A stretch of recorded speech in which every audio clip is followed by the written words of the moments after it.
Liquid নাইট্রোজেনের মধ্যে তালা দিলে সেটা কি কাচের মতো ভেঙে গুরু গুরু হয়ে যাবে, যেমনটা এই গোলাপ ফুলের সাথে হয়?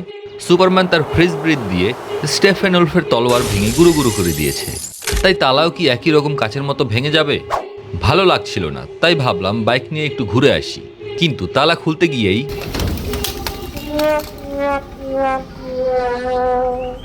মেজাজটা এত খারাপ হয়ে গিয়েছিল, সিদ্ধান্ত নিলাম এটার কিছু একটা বন্দোবস্ত করতে হবে। তাই লেওড়া তালাটিকে আজ লিকুইড নাইট্রোজেনের মধ্যে চুবাবো। লিকুইড নাইট্রোজেনের তাপমাত্রা প্রায় -196 ডিগ্রি সেলসিয়াস, যেটা মুহূর্তেই যে কোনো জিনিস জমিয়ে ফেলতে পারে। এবার লেওড়া তালাকে বিকার ভর্তি নাইট্রোজেনের মধ্যে ছেড়ে দিব।